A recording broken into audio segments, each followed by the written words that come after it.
law enforcement people don't necessarily work that way.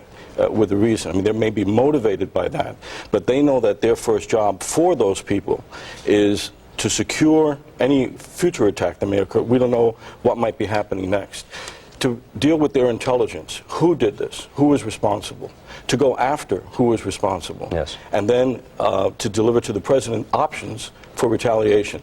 That is how they're dealing right now. Also keep in mind that we've learned from past investigations, the World Trade Center bombing, for instance, that when things first happen, things tend to change even 24 hours later. Exactly, it develops quickly. When the World Trade Center bombing first happened, because at that time there was a lot of conflict in Bosnia, some people thought that maybe it was because of what was happening there that was responsible. That turned out not to be the case. You know what? Yes. I have to read this before we get to this, because I was just handed this wire service material from Shanksville, Pennsylvania, from a cell phone call aboard the plane that crashed in Pennsylvania.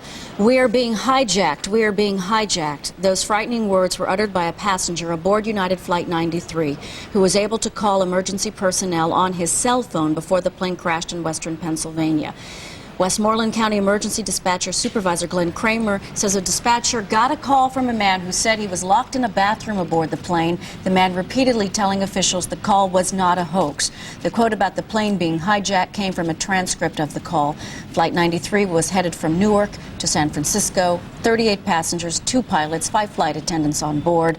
The plane crashed near Somerset County, Pennsylvania Airport, 80 miles southeast of Pittsburgh.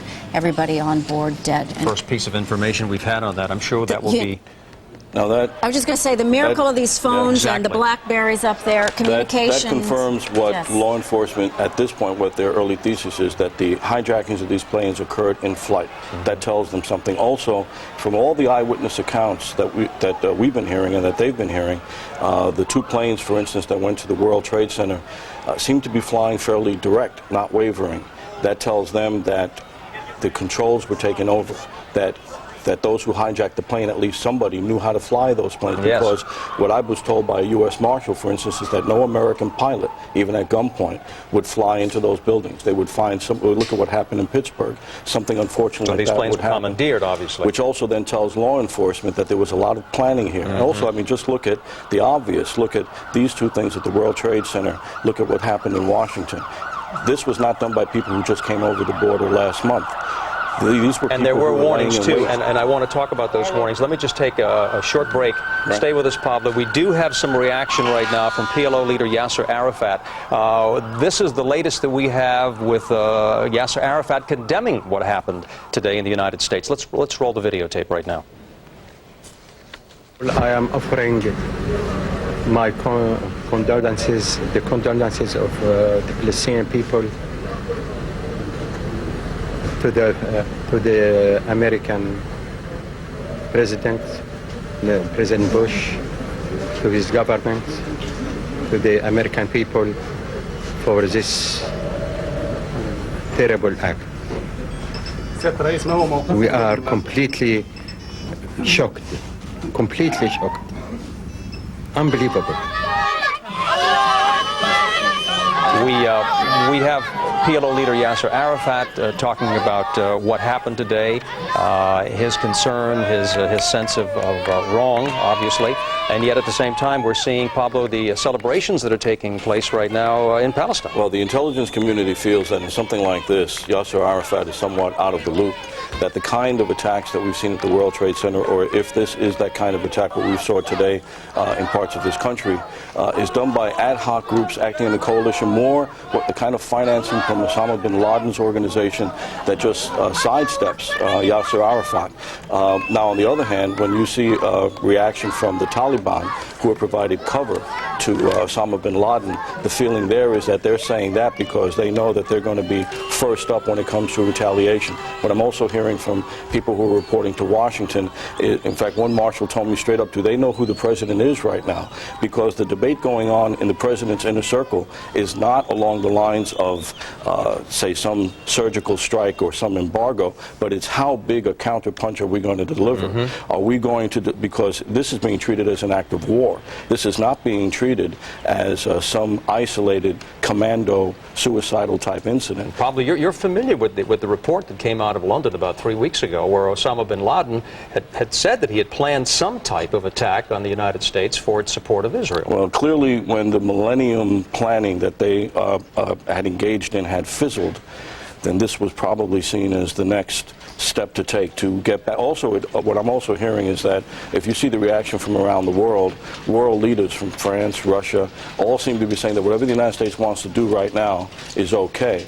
The feeling is that the United States could go ahead and act alone and have no diplomatic consequences, or have some allied coalition that they put together, certainly with Israel as part of that. But you know that what is coming next is not going to be some slap on the wrist. Pablo, stay with us here. New information: Penn Station closed until further notice. Grand Central Station providing limited outbound Metro North service. No fares are being collected. A lot of people having left the city already. Ernie and Pablo, over here to my right, we have with us R.P. Eddy, who was with the Clinton administration, working with the White House on things like this, procedures, security procedures, former member of the National Security Council. You were seeing a shift in terrorism in your work several years ago, and now this increased escalation. Thank you for being here. You're welcome. I think what we're seeing today is probably the beginning of a new chapter of terrorism, and a chapter that was intended to begin being written by Ramzi Youssef in the first World Trade Center bombing, but by the good works of U.S. national security, that attack wasn't as effective as this one. But I think we're now seeing what we call massive attack terrorism. It's brothers and sisters of chemical and biological terrorism and radiological dispersal terrorism. So this is an entirely new paradigm. What is it like? We didn't finish it off the first time, now we're coming back kind of thing? Well, I think if you think about the psychology of any group that would be willing to do something as catastrophic and devastating as this, you have to recognize that there are other tools that they'd be willing to utilize as well. These groups aren't trying to win any friends. They're trying to make a point and to undermine our resolve. That's different than terrorism in the past. Yes. I'm also going to have to ask you the obvious question. I know a lot of people are asking the same thing. How could it happen?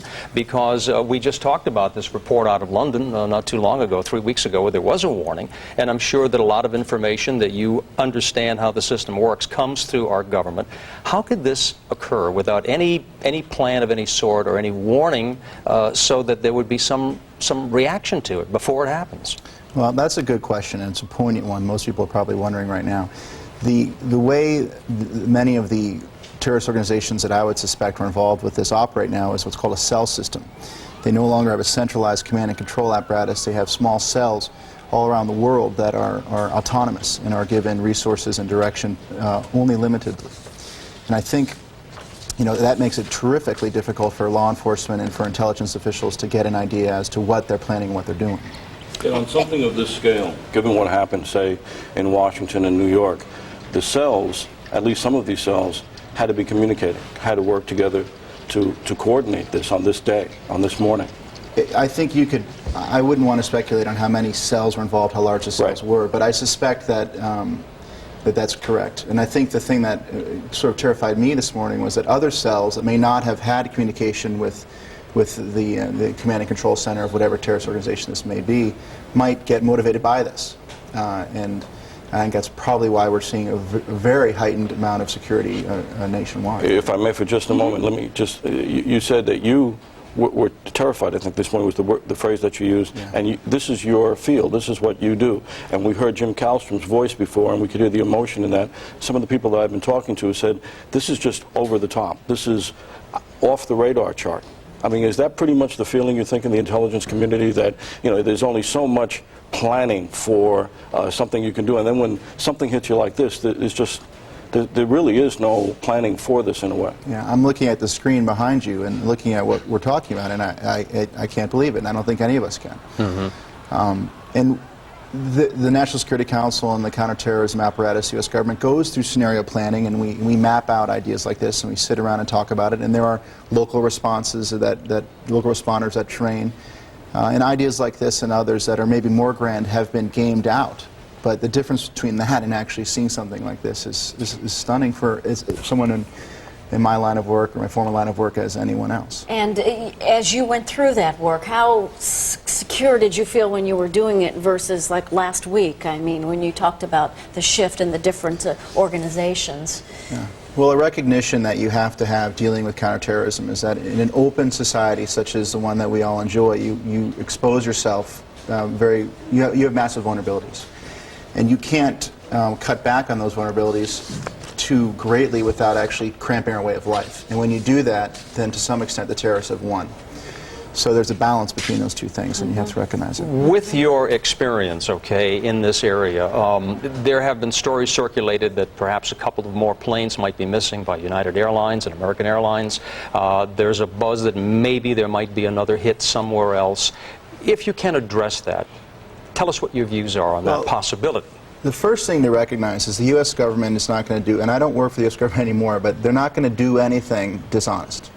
If they had any information about this attack beforehand, by law, they would have had to hand it over to those who you know, could potentially be in harm's way, U.S. citizens. If they have any information about planes that are currently being hijacked and that are in U.S. airspace, by law, they cannot withhold that information from areas where those planes might crash.